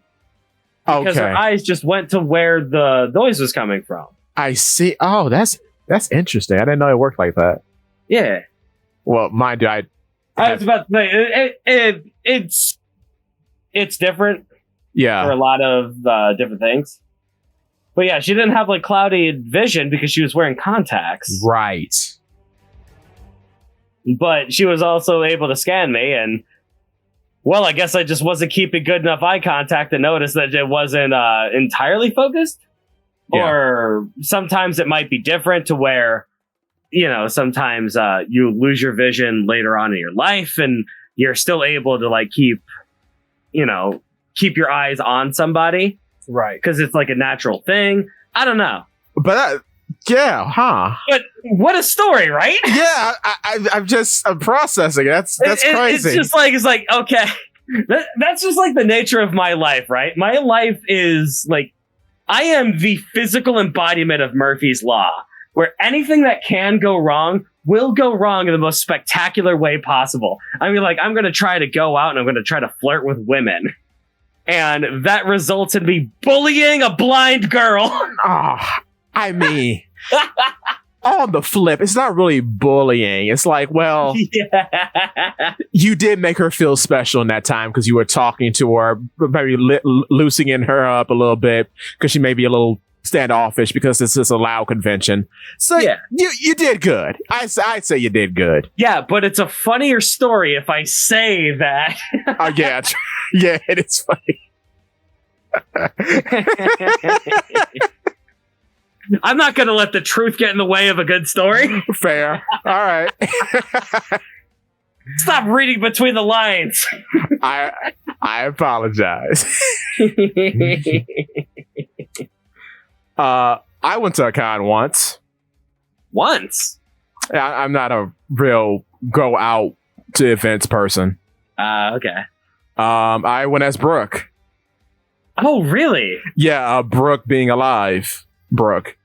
This is before any of this popped off, but like, yeah, that's crazy. Do you have any pictures? No. Oh. This is before. I think this is before the smartphone became popular. Oh, okay. A woman stalked me and took pictures of me, though. Yeah. Which she was older than me at the time, and I was about 17, so I don't know how that worked out. Oh, okay. Well, when I go to a convention, I go to everybody that I think is cool. I say, dude, I gotta get your picture. Come here. Yeah. Like that's just something that I like. If you dress up at a convention, that's something that you're gonna have to expect. Right. True. Especially now that smartphones are a bigger thing. Yeah. But like, I dressed up as Katakuri. I had about 25 people ask me for a picture. Oh, nice. Which, yeah, pretty good. It's hilarious, though, because I got way better results as Terry. I mean, Smash, you know? He is in Smash. So yeah, I do expect. Yeah, that's fair. And then, like, Smash brought a lot of people to KOF 15, was it? Yeah. Yeah, so, yeah, people know him. Yeah. Well, people know him because he's in Smash. Right, yeah. Yeah, no, true. It is kind of hilarious, too, because I have my buddy. Yeah. Pretty hardcore cosplayer. Oh. Like, he does professional grade cosplay. Like, last year he went in, he joined, like, the cosplay competition. And he lost because it wasn't a cosplay competition, it was a sewing competition. Oh.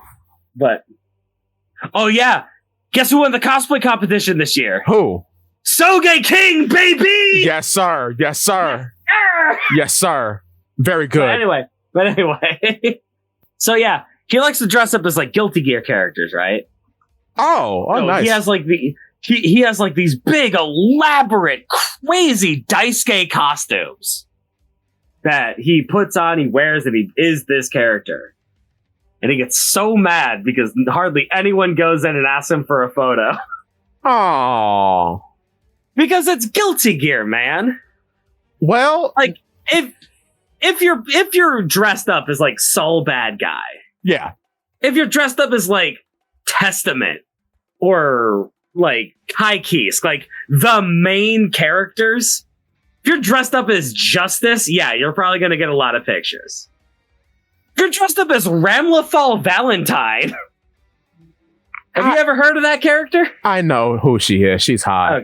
Okay. Okay. You probably know her from me. Like, if you know who Ramlethal Valentine is, you're probably a Guilty Gear fan. Ramlethal was like a main villain in Guilty Gear XR, not even the popular one of XX. Wait, she's the black one, right? Or she's the original. I was about to say she is darker skinned, and I would say she's more Latina coded than black. Okay, fair. And then she has she's got like the shark motif. Yeah, bro. I know her. I've known her for a while actually. Oh, okay. Her, and then she's based off. Then there's the an excerpt. There's the wedding dress bunny rabbit one. She's a Valentine. That's what he dressed as last year. Oh wow. Okay. Yeah. I'll send you pictures. They're all. I didn't get any Ramlethal pictures though. I really should have. But in my defense, he also didn't take any pictures of himself. So. Fair.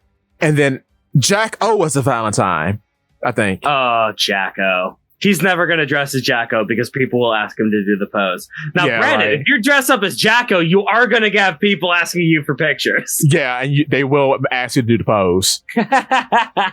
Because they're all based on the original Valentine that I think was a comrade or co-worker. They're all based off of the original Valentine, which is Justice. Oh, Justice. Okay, I forgot that part, yeah. Because I watched the dude that hung out with Nate. He did a whole... Yeah, Tommy Oliver's, yeah. Right, yeah, he did a whole thing on it. Yeah, it's so funny thinking about, like, the Horseshoe Crew or the PCP in general. Yeah. Because Tommy Oliver was actually the first guy I got into. Oh. I got into Tommy before I even got into Digi or Nate or anyone. Oh, wow. But anyway. Yeah, anyway.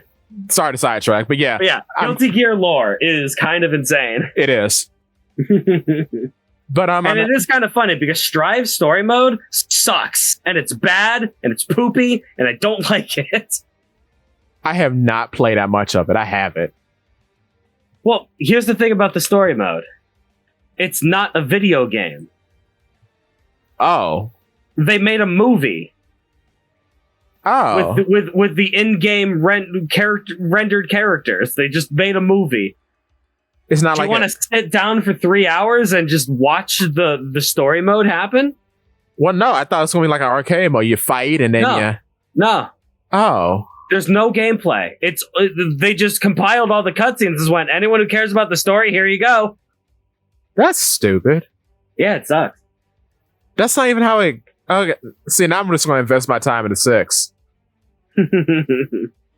Street Fighter? Yeah. Yeah, Street Fighter. Street Fighter's a better game. Can't convince me otherwise. Yeah. I'm not a big fan of anime fighters to begin with, though, so... Fair. I get... Well, my experience... Yeah, we're kind of the same, because my experience is very small, and then the only one I've been ever interested in is Guilty Gear. Never played Melty Blood, never played... what's the other one? I like Waku Waku 7, but I say I like Waku Waku 7, I like Fernandez because he's a big, fat, bad guy, and I find him hilarious, and I want a pillow of him. Yeah. You never played like Blaze Blue or any of that nonsense? No, I missed that whole thing. Yeah. Because a lot of my buddies in high school were playing Blaze Blue when it came on to 360. Missed the whole thing. I do like the weird guy who looks like No Face from Spirited Away. He's fun. I have some bad news for you. Oh, no. Everyone hates Arakune. Oh, no. Because he is cheap mechanically. Yeah. Oh. Man. Well. But yo, Kokonoe? Yeah. Wait, Kokonoe. Who is that? Kokonoe is great. She's pretty cool. Is she the one that says, "Hi, it's the booby lady"? No. Where's she from? She's from Blaze Blue. Wait, I do not. Okay, I gotta look her up. I don't know who that is. Yeah, Kokonoe is just like I think you're thinking of oh god, what's her name? Taukaka. Yes. Taukaka I wanted to play because she looks fun, but she is very technical and fast, and I am not good at anime fighters. Oh, I see her. Yeah. Well, she's got the two tails, like the mythical cat. Yeah. Oh, her shoes are great. She's awesome. Look at these shoes. Oh, yeah, she's well designed. Very good. Yeah, the artistry is great in this game. I'm Blaze Blue is pretty cool. just never got into it. Guilty Gear is the only one I've been interested in. I mean, I played, even though I was a tiny poo baby, I played Third Strike, but that's not really anime. That's just Street Fighter. And I love Q. There's one anime fighter that I like, and that's DBFZ. Dragon Ball Fighters. Does that count? It does. It's an anime fighter. That's just Marvel, baby. It's at Evo, dude. If it's Evo, it counts. Okay. I mean, I'm not for a fighting game. I mean, not as a fighting game. I mean, for an anime fighter. It is an anime fighter. I get Dragon Ball. I mean, Dragon Ball is anime. I don't know. I see Dragon Ball differently. I guess I shouldn't. But yeah, no, you're right. Weird roster. They didn't finish it out. They didn't add my boy Raditz. No Raditz, no Deborah. Deborah was weird. They added, what's his name? They added Janemba, dude. Why on earth would you put Janemba in the game? Because of Gogeta, that's why. I don't care. It's weird. They put a second version of Broly in the game because of Gogeta. You don't have to put Janemba in there. There are two Brolys. Janemba is the worst character that you could have put on that roster. Janemba and not Super Boo. They put Janemba before Super Boo, before Raditz? No Raditz. No, Toriyama doesn't care about Raditz. I don't know. I don't care what Toriyama thinks. I care about Raditz. I care about Raditz too. Toriyama doesn't care about Nappa, and he's in the game. He is in the game. No, man, that's weird. No Android 20, no Android 19, no Zarbon, no Dodoria. That's weird. No Turles. When we're doing movie guys, no Turles. Yeah, no. Well, I'm trying to think like who is the best movie guy that we can put in DBFZ? I mean, it was Broly, but it is Broly. Yeah. Well, let's say we have to do another movie guy. Lord Slug. Dude. Yes. Dude. Yes, sir. Yes, Could sir. you imagine if they put Slug in the game? Yes, sir. Yes. Oh, that would be so sick.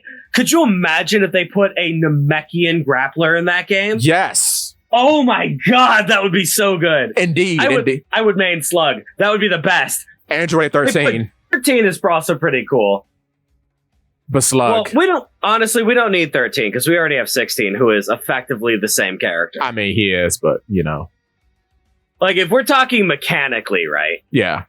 What are the characters that would be, like, weird mechanically and unique? Janemba is weird and unique enough to be mechanically diverse. I forgot who he is. The weird pink dude. Not Boo. He's in a movie. Oh my god, what is his name? The weird pink dude. Hatteron or something like that? I'm drawing a blank. I want to look him up. Like, I know Garlic Jr.? Garlic Jr. Garlic Jr. would actually be really funny. Dude. They put Janemba in the game before Pilaf. That's weird. Come on. That's weird. You don't have Pilaf gang in the game? Come on. It's weird. Bojack. That's a good one. Bojack was pink? No, that's not the one. I'm looking for him. Okay. You don't need to put Bojack in the game because Broly's already in the game. Who is this dude in the center? I'm looking at a picture. Oh, no one has his name. He's pink. He's got these blue crystals on him. Wait, is he in Which here? movie? Let's see. Are you talking about Hirudegan or Tapion? Not Hirudegan, not Tapion. Not Dr. Wheelo, though that would be sick. Dr. Wheelo would be absolutely cracked. Oh my god, where is he? Oh, I know, I gotta find this. No. I will not let this podcast end without me finding it. Wiki. But come on, you gotta put the Pilaf gang in there. No General Tao, this game is a hack. Yeah. There's like zero Dragon Ball representation. They have Kid Goku, but they mixed Kid Goku with GT Goku. Oh, here. Great. I like GT. I'm glad that they put GT rep in there. I'm glad that they have him and Baby. I found his name. Hmm? Hachiak. Hachiak. do I know that name? I'll put him in. But I got the PNG. Hold on. There he is. Oh, this guy! Yeah. Yeah, I know this guy. Don't put him in the game. Put him in. No. Oh, don't put him in the game. Yeah. Listen, there are so many better characters that we have than this guy. He's Hachiak. He turns into a big thing, though. Oh, I don't care. Would you? Okay, gun to your head. You only get one choice: him or Lord Slug. Lord Slug. Exactly. Because he turns giant. And, like Baby does. Oh, that's hot. Could you imagine a Bruiser Namekian in the game? Oh, that's hot. Like, I'm not gonna be mad that they didn't put Nail in the game. No. Even though I love, like, every game that Nail is in, I play him. Budokai Tenkaichi 3, I mained Nail. Oh, speaking, you know who we could have instead? Pycon. Pycon would be cool. Oh my god, Pycon, though. Yo. Pycon would be sick. Oh my god. Dude, you could put in random yard rat guy from Dragon Ball sagas that you have to fight. Yeah. And I would like him more than Hachiak. Than Hachiak. The Janemba. Yeah. Oh, you know what'd be funny? Nekomajin Z. Nekomajin Z? This is an actual manga made by Toriyama. It's just a fat blue cat dressed up like Goku. Awesome. Like, I will forever say that in terms of anime games, Tenkaichi 3 is the greatest game ever produced. Yes, sir. It is the one video game with the courage to put a Raleigh in it. Yes. Could you imagine how crazy a Raleigh would be? Bro, I'm man on Raleigh. Raleigh's on the squad. Could you imagine how crazy a Raleigh would be if they put her in DBFZ? Dr. Slump, yes, sir. All day. I think Toriyama needs to have at least one... Toriyama needs to have, like, one thing of representation from all of his anime works, right? Yeah, like Sandland. You need something from Dr. Slump. You need something from Dragon Ball, Z, GT, and Super. And then Sandland. What is Sandland? Sandland is actually a game coming out about it. It's on Steam. Sandland serialized and all. Gone. By Akira Toriyama. I know Toriyama's been part of too many games.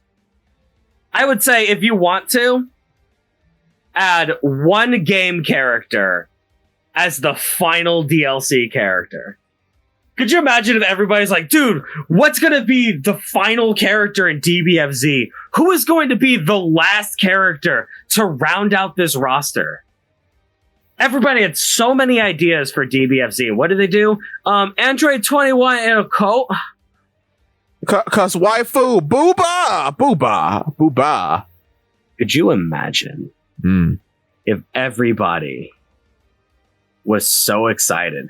Like all of these different ideas going into the final character. The final character of a fighting game. That's where you go off the wall, right? Exactly, like Sora. That's where you pull from like something completely unexpected. Sora. Like Sora, but go on, yes. We go in to announce the final character. The lights fade to black. And you start to hear something familiar on the screen. You see a 16-bit pendulum swinging. Wait. Who is the final character?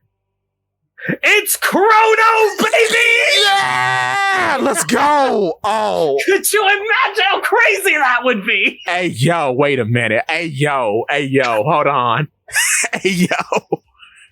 No, that's day one, baby. That's day one.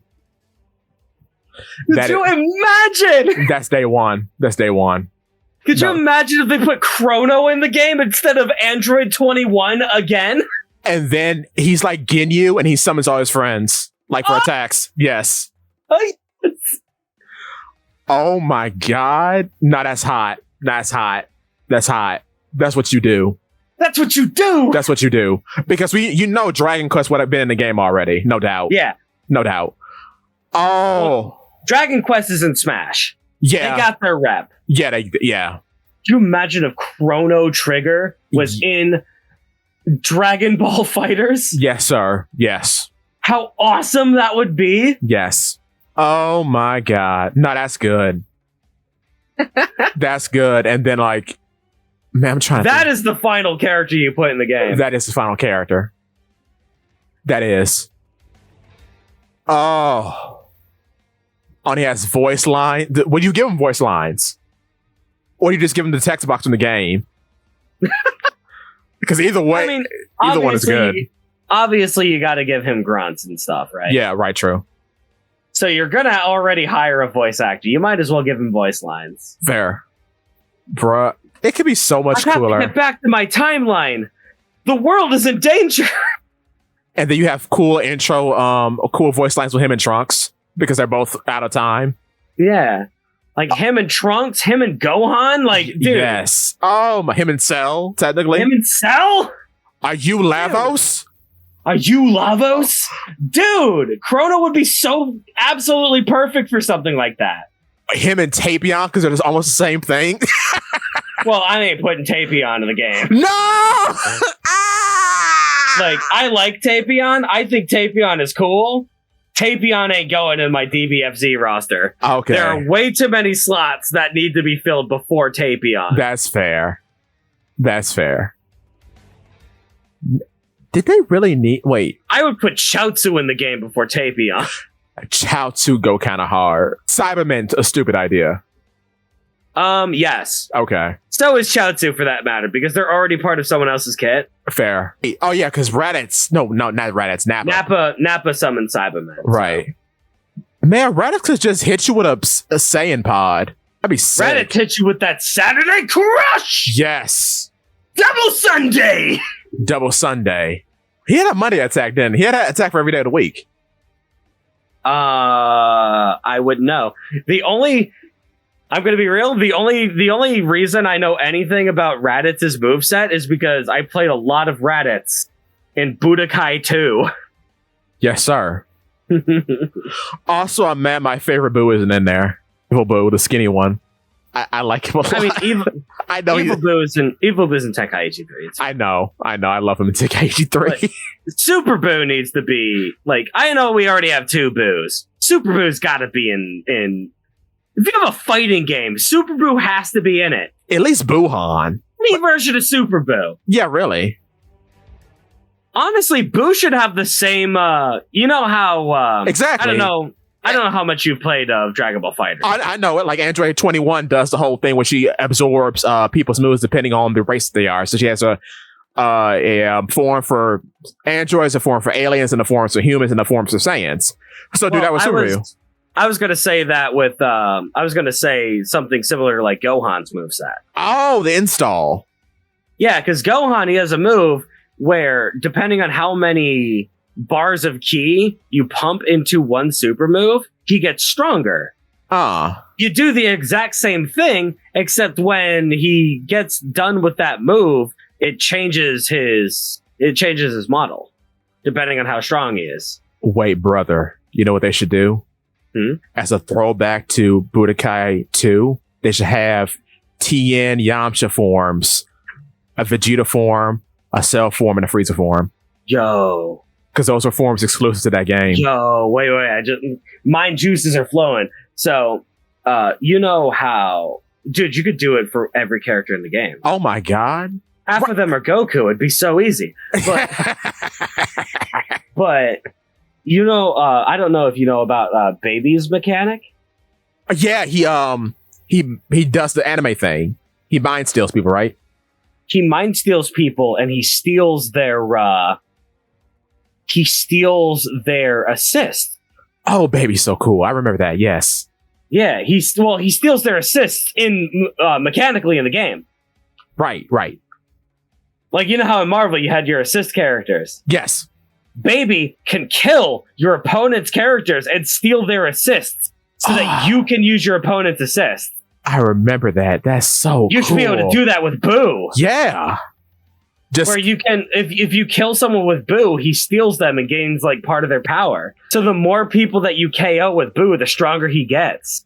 that's hot fire. Dude, you're gonna go crazy with Super Boo.